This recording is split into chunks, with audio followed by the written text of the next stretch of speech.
Toothless, Scene 3, The Cave, Part 3. Albrecht scanned his surroundings, staying pressed against the backside of the statue while trying to blend in with the stone as much as possible. The water was creeping higher and lapped at his shoes. Curly splashed as he ran through the cave and crouched behind a large stalagmite to Albrecht's left. The cowboy waved, and Albrecht waved back happily. Then the mortician froze mid-wave as a terrible thought flashed through his mind. It was brief, yet the terror remained, burning a hole through his concentration and consuming all other thoughts in his mind. "What if this is not my toothbrush?" Albrecht cried out. "Yeah, that would not be very hygienic," Curly motioned, taking in their unsanitary surroundings to accentuate his statement. Albrecht looked to his hands and examined his faintly glowing toothbrush, desperate to confirm that this was indeed the family heirloom he had come to retrieve. Albrecht, investigation. 6, success, normal DT. A flood of relief washed over the mortician, and calmness settled his mind. The old familiar curves and grooves were there, worn into the handle, and the bristles were feathered with use. The weight and feel of the toothbrush. Yes, this was the Eisenberger toothbrush. Albrecht looked to Curly and smiled wide. "It's my toothbrush!" he exclaimed gleefully, holding the toothbrush up high and pointing at it with his other hand. Curly offered a half-smile and hesitant thumbs up. "That's our exit." The cowboy mimicked the old man's excitement while emphasizing the pale light leaking through the far corner of the cave. Albrecht nodded and closed his eyes. Albrecht, knowledge attribute upgraded to level 4. Albrecht, intelligent dodge subskill upgraded to D4. "Thank you for the extra level up," Albrecht quietly smiled. The old man secured his toothbrush in his fanny pack of mortician tools, then withdrew his scalpel before zipping the toolkit closed. He scanned the cave, its large rock teeth scattered across the roof and floor, and the small waterfalls that poured down from random locations in the darkness above. Albrecht changed his mind and put the scalpel back in his toolkit, feeling this terrain might be better traversed with 2 free hands. Albrecht bounced in place, then ran toward the cave wall, attempting to get closer to the light. Giant bat, swoop, versus Albrecht, intelligent dodge. 2 versus 6. Albrecht succeeds. Albrecht easily sidestepped the giant bat and let the large dark mass fly by. The bat arced back up and regained its perch on the ceiling. It looked down at the mortician and angrily opened its mouth wide, baring those large white fangs. Albrecht mimicked the bat's angry face as he clutched the cave wall. The cowboy watched as Albrecht ran forward, then spared a look back and saw Franklin peering at him from behind a large rock. "Hey, Doc, do these bats hate loud noises?" Franklin paused before answering. I didn't catch that. What did you say?" "I said, would a loud noise, let's say from a hypothetical gun, distract or impair these bats?" "Well, a hypothetical gun isn't going to do anything to these bats." Curly held up one of his pistols. "What about this one?" "That might do it." Franklin, rapid recall. 3, success, normal DT. You know, they're probably going to get distracted temporarily. Franklin relayed the information in his mind. The bats will flutter away, but then they're probably going to come back quickly and be pretty upset. So you probably don't want to hold on to that thing afterward. Curly took a moment to process Franklin's advice. "So, I can chase him away temporarily. I'm okay with that." The cowboy fired at the cave ceiling. Curly, quick draw, versus giant bat, flight. 4 versus 4. Curly, fails. The bullet ricocheted off a stalactite and bounced off another 1 or 2 of the cave's teeth. Still, the loud noise did its job and agitated the giant bats. They flapped and screeched, adding to the cacophony of water echoing throughout the cave. Another thunderous crack of stone rang out. and the cave rumbled as the waterfalls increased in pressure and flow. The cave floor was rapidly disappearing under the rising waters. Franklin yelped as he lost his footing, and the cowboy laughed through their increasingly precarious situation. Curly turned to thank the doctor for the advice on shooting the gun, but Franklin was gone. Curly looked at his pistol, then back to the spot where Franklin should have been, confused at the doctor's disappearance. "Get out of the water!" Bizarria yelled as she frantically ran, splashing with every step. "Get out of the water!" Waves sprayed as the Magi ran past Curly, desperately searching for higher ground. It was becoming impossible to not be in the water, as many of the floor's high points had waterfalls covering them. Curly watched the Magi run by, then looked quizzically at his pistol one more time before holstering it. Not paying heed to the circus magician, he walked through the cave's dark water until he reached the location where the doctor was last standing. The security guard searched the spot to determine if Franklin had tripped or fallen into the water. Curly, mustache sense. 3. Failure, impossible DT. Impossible? Anger began to brew in the cowboy's gut when the difficulty rating appeared. Don't tell me something is impossible with this mustache. It was perplexing to the cowboy. The pooling water was like liquid obsidian, opaque and highly reflective. Yet the water did not seem deep enough to hide somebody. He kicked along the cave floor, expecting to kick Doc's body. Still, the doctor could not be found. Curly massaged his mustache, pondering over what could have happened and what to do next. While the cacophony of falling water still reverberated throughout the cave, a whispered tune was softly felt within the white noise. It may have been a rather jovial tune coming from someone familiar with hard labor, but it brought an unsettling air to the cowboy. "Do you see Franklin?" Albrecht cried out as he approached Curly, sloshing through the ankle-deep water. Albrecht's skin pulled him away from the cave light that held the hope of an exit. The mortician did not like this new direction of his ancestors' pull. Curly shrugged in answer. "So, you can't see him?" I don't know. Curly shrugged again. I see splashes. What do you mean you don't know? There's Franklin. I don't know. He was here, now he's not here anymore. Albrecht shook his head again and studied the dark water. It was like his feet were lost under the reflective blackness that surrounded him. Do you hear humming? What? Do you hear humming? Curly asked again with increased volume. Desi said there was humming right before all this water happened. I can't hear anything beyond this water, Albrecht yelled back. My hearing has been going in and out this whole time. The mortician turned his focus to the water, placing a hand on his fanny pack and searched for Franklin. Albrecht, investigation, toothbrush, modifier. 7, success, very difficult DT. Where is he? Albrecht quietly asked his ancestors. Head cocked to the side and squinting, Albrecht leaned in closer to the water's surface. It was strange, but something was in the water. Despite standing in an ankle-deep puddle, the thing appeared to be fathoms deep. Albrecht stood, staring at the object in the water. As he stood, he felt the water steadily creep above his ankles, wetting his pants as it rippled against his calves. The thing was like a self-lit silhouette. Though it was impossibly deep, it began to swim closer. Closer.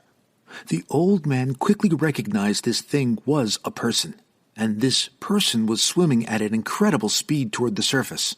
Albrecht's eyes widened in astonishment as he watched, trying to determine if this was some sort of vision, perhaps a portent of someone swimming straight for him.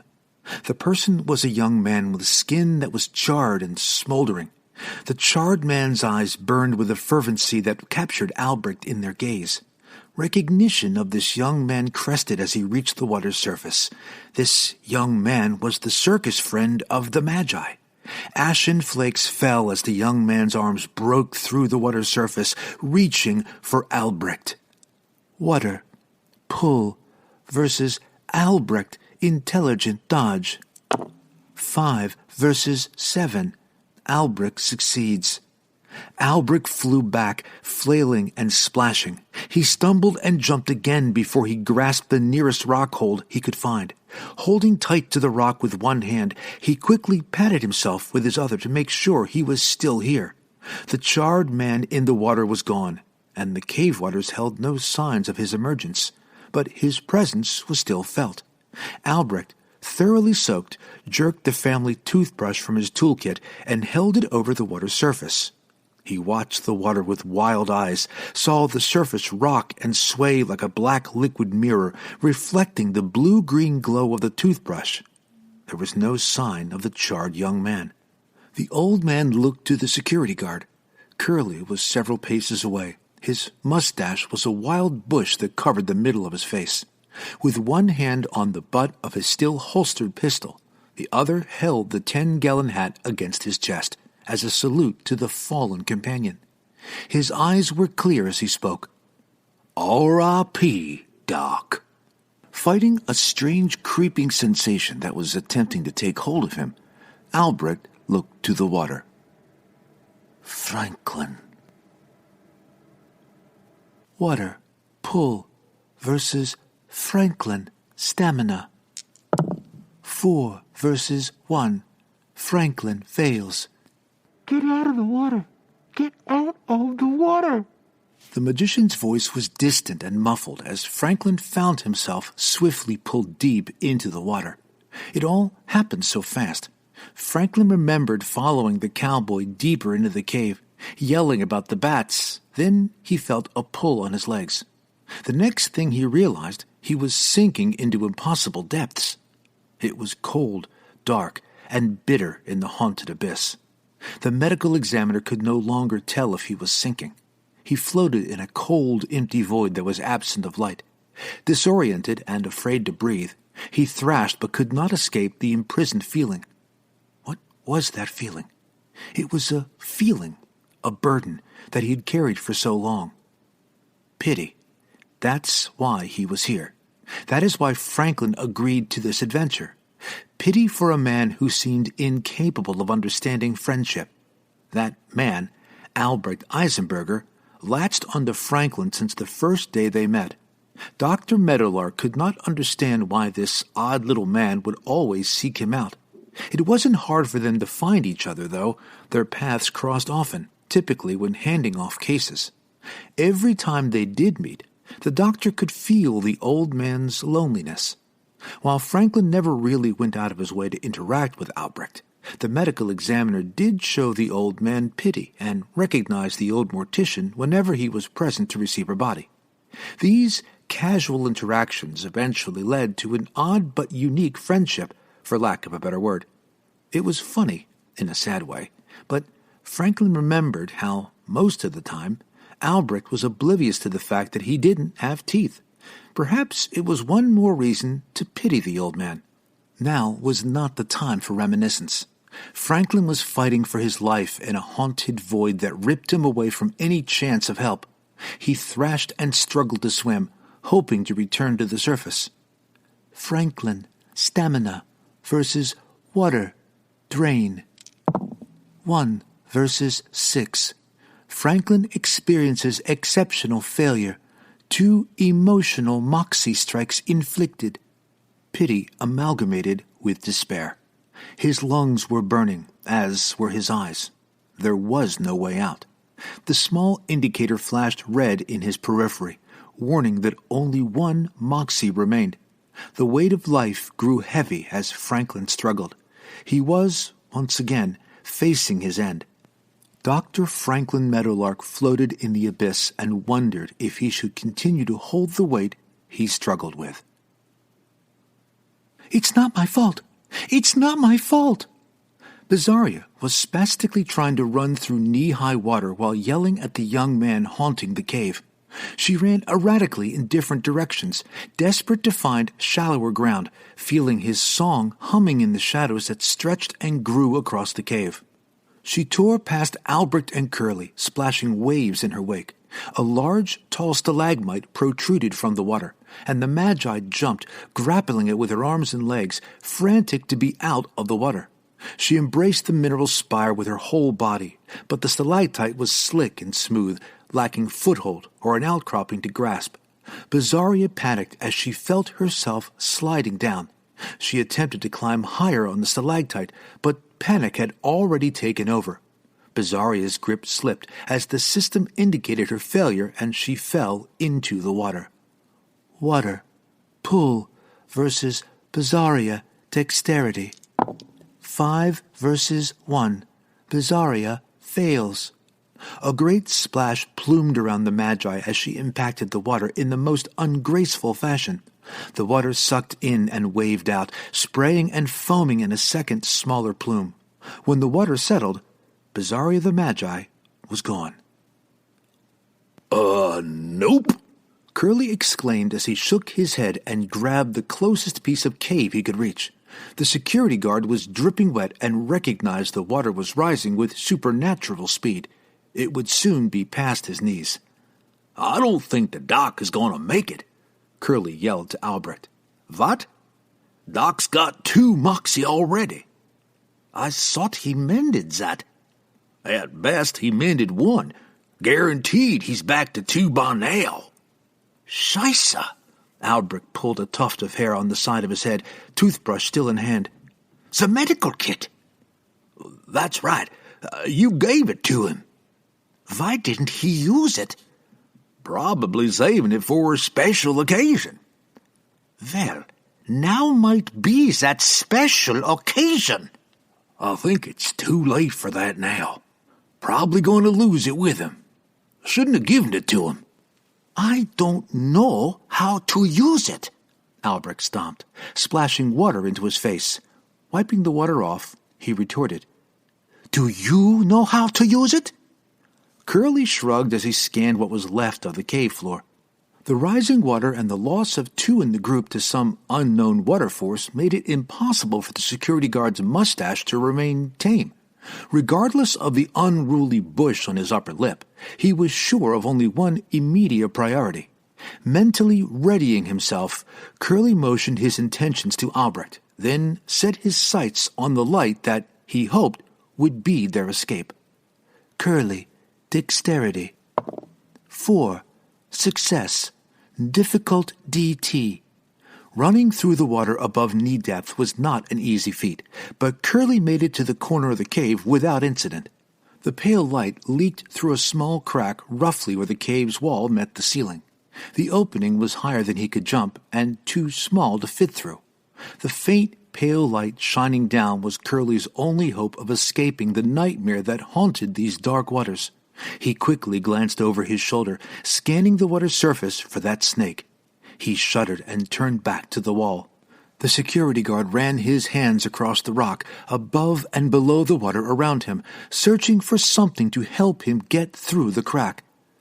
Little Gummy said there's gotta be a key by the exit.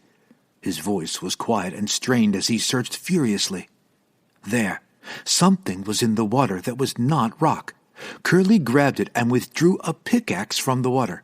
Surprised, shocked, and grateful, the cowboy grasped the pickaxe tightly with both hands and smiled. Sweet! Water. Pull versus Curly. Dexterity. 6 versus 4. Curly fails.